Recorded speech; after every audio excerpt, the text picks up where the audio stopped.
Welcome to the shooting show. This week we're back in Scotland putting the North Harris Stalking Club through their paces, plus Byron blitzes the barns in an effort to prune back a feral pigeon population.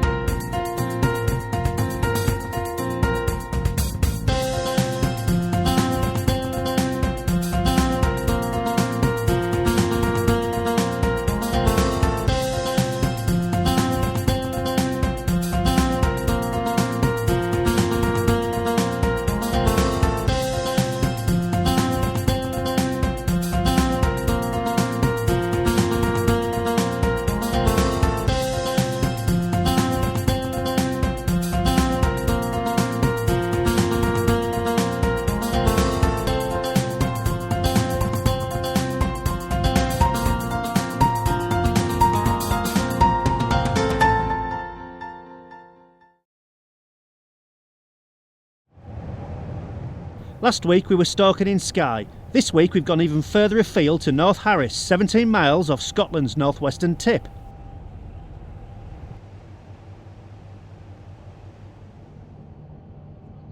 One stomach-churning ferry trip later, Byron and the team make the shore of Harris. As well as a dramatic coastline and spectacular mountains, it's home to the Stalking Club, the community group that takes care of the Isles deer. Land manager Mark Lazari tells us how it all works. Right from the start, it was recognised that there was a fairly large resident red deer population on the Trust's ground. And there was no obvious stalker or group of stalkers to take that management on.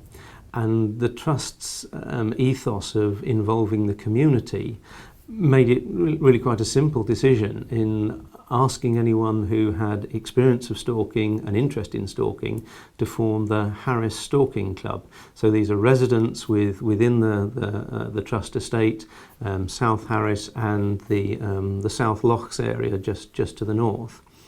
But because the Trust subscribes to best practice, we want to make sure that the deer are managed to the highest possible standards.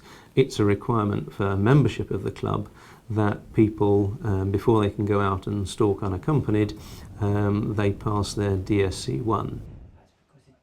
Today is the day of the club members' DSC-1 examination, and the man in charge is the Stalking School's Andy Chatterton.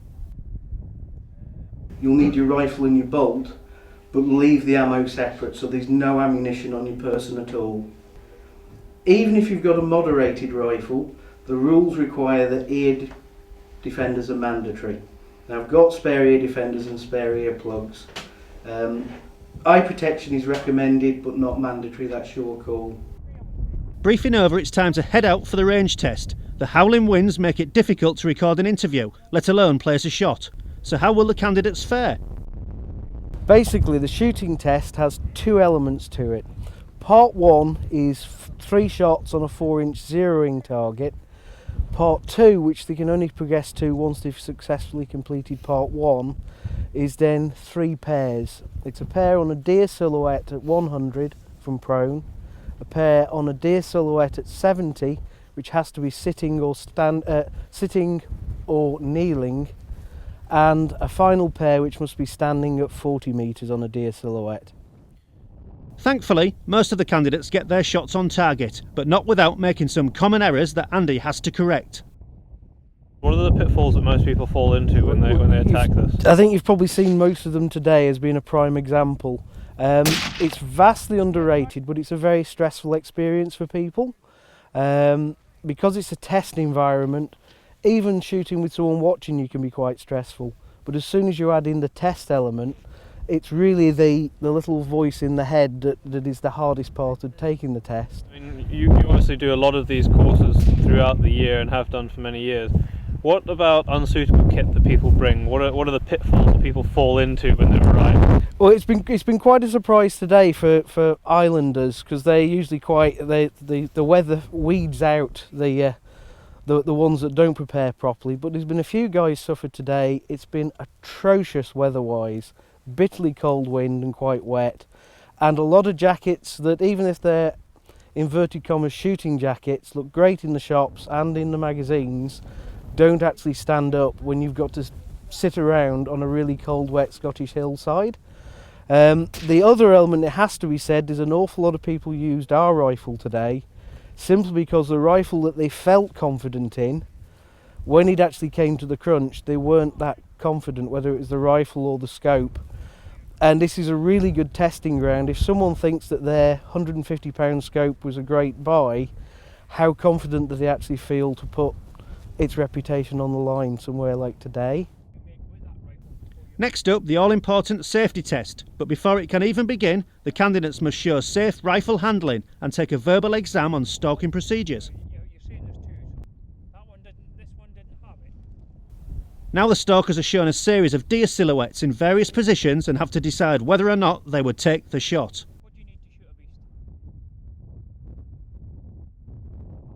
Try it at home. Would you take this shot? What about this one?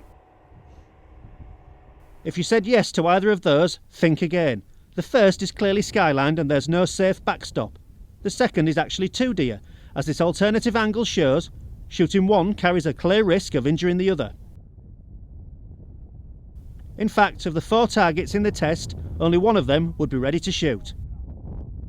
The main pitfall is, to begin with, is they just look at the animal, look for a backstop, and think about it then, rather than looking at the whole picture. Once they've looked at the whole picture, then they start to see the problems I've set up for them. I don't think in actual real life they would pull a trigger either. You know, they'd be too busy looking at what's going on round about. Can you briefly take us through the main safety aspects that people need to bear in mind when going out stalking? If we're starting at the vehicle and we're away.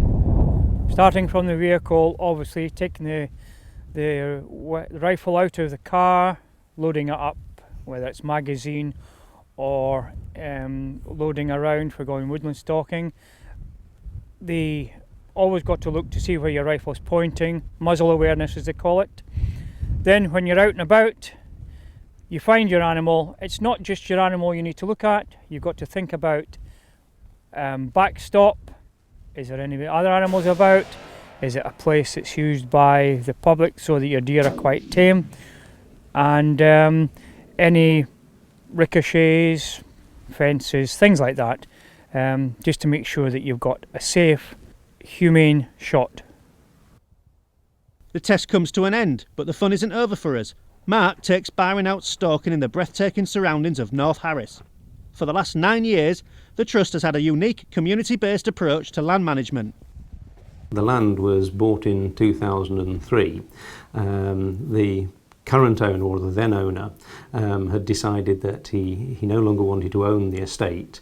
He'd always had a close relationship with the members of the community, and he was aware of other community buyouts, and so approached numbers of people in the community to see whether they would be interested in getting together and creating a trust to do a community buyout. So it was a very friendly process. The estate amounted to some 62,000 acres. It wasn't bought in one fell swoop, it was actually in 2 stages, but it now amounts to this 62,000 acres or 25,000 hectares. And since that time, the community has owned and managed the land through a board of elected directors. Byron and Mark stalk and spy for hours on end, but the deer just aren't showing themselves. No matter, it's still a privilege to be out in this remote part of Scotland. What we'll do is just go a bit further up, just up the glen a wee bit more, and then make our way up onto the tops, and then start working out across the wind. At the moment, I'm still feeling the wind coming from behind me. Feels like it, yeah. But if the forecast is right, it's going to swing round. The only deer they see are carcasses, but this too is part of the management plan, as Mark explains. When we were out on the hill today, we didn't have any success, but you were telling me about leaving carcasses on the hills for eagles. Can you tell me about that scheme and how it works? That's quite an important part of the stalking I do. We have entered into an agreement with SNH that we will leave a certain number of carcasses out on the hill, specifically in the springtime, when there tends to be a shortage of food for golden eagles, when the hen eagle needs to get into a good enough condition, body condition, in order to breed successfully. The trust estate probably is home to about 13 pairs of eagles.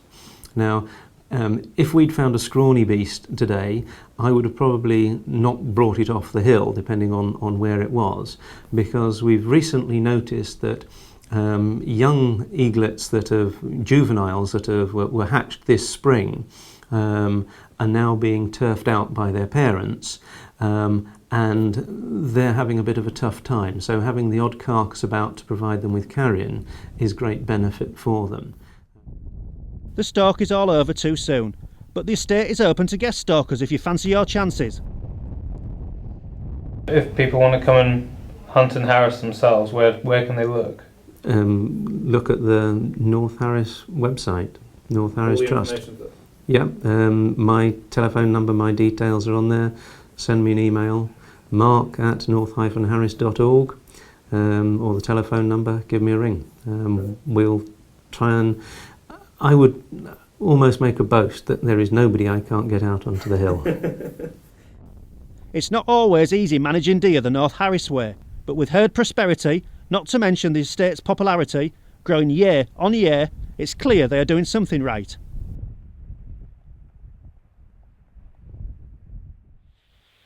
Some dramatic stalking in the Outer Hebrides there.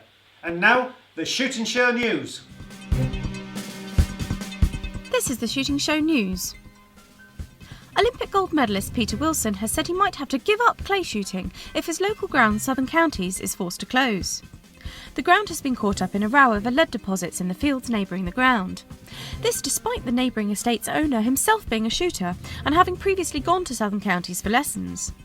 Southern Counties' Olympic standard facilities cannot be found anywhere else closer than London, leaving Wilson with a 6-hour round trip to train. More in the January issue of Clay Shooting, out Friday. Gun crime in Scotland has fallen by more than half in the last 5 years, according to new figures. The total of 514 recorded crimes is the lowest it has been in 34 years. Airgun crime has decreased for the 5th year in a row, a total 71% fall since 2006. Responding to the figures, Basque Scotland said it did not see the need for further legislation. A cull of barnacle geese will take place in Scotland for the first time in nearly 20 years. Scottish National Heritage granted a farmer on the Solway Firth a licence to shoot up to 20 birds. The SNH said it was satisfied there was a risk of serious damage and that no other alternative was possible. However, a condition of the licence is that non-lethal methods must also be employed. Basque has challenged the North Wales Police plan to carry out spot checks on legally held firearms, meaning uniformed officers are able to conduct unannounced checks on firearm owners' homes. Among Basque's objections are that a uniformed police presence could compromise security by announcing the presence of firearms.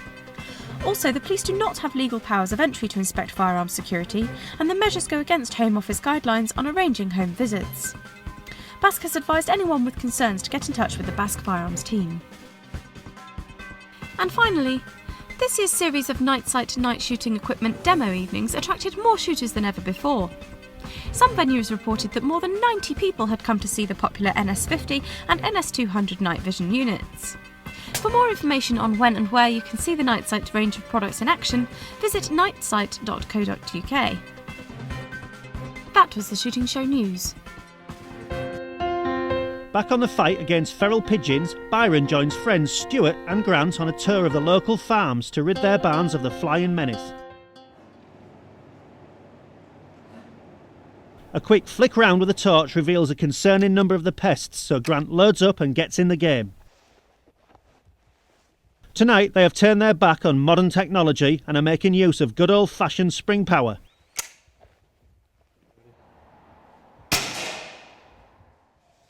Right, Grant. Accurate shooting is called for given the fragile asbestos roofs, so Grant takes advantage of the natural gun rests available in the barns. Why is it important to keep on top of the problem? Well, the pigeons around the farm tend to make a lot of mess in the steadings. They also eat a lot of the feed that the farmers have for the cattle, which is a big waste really. It's the price that the feed's going to nowadays. The kit need to manage it well and look after it. So to have feral pigeons feeding on it, and it's no use to be doing that.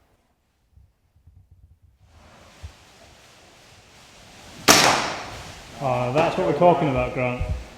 Spotting a bird roosting above, Byron decides to get involved and positions himself ready to take a shot.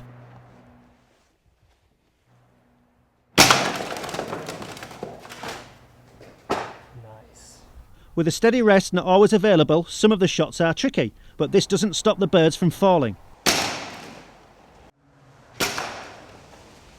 Perfect.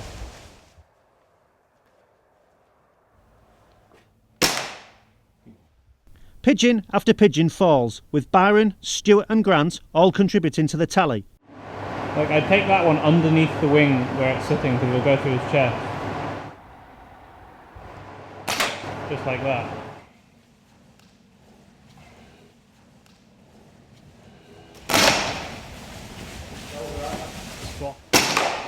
Oh, good shot, Grant. That's what we're talking about. The Weihrauch 97 is getting the job done without any complaints or air bottles to fill.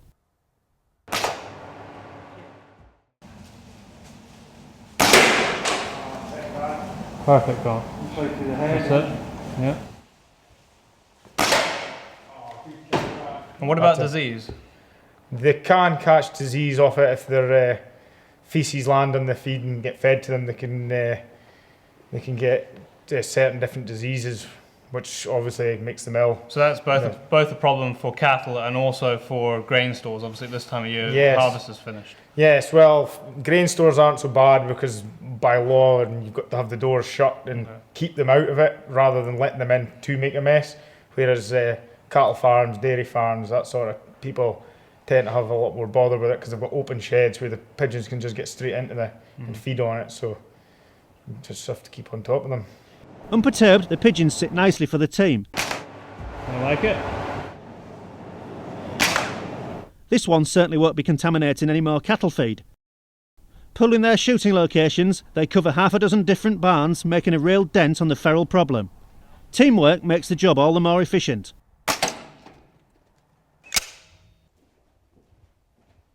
With the final bird of the night falling to Grant's well-placed shot, it's time to bag up the evening's takings. Stuart, we've had a wander around a couple of local farms to clean up the pigeons that are making mess around the barns. I think we made a fair dent tonight. Maybe same again next month. Yep, sounds like a plan. Great. Brah. Well, that's it for this week. Thanks for watching. We're out every Monday, 7:30 PM UK time. This is The Shooting Show.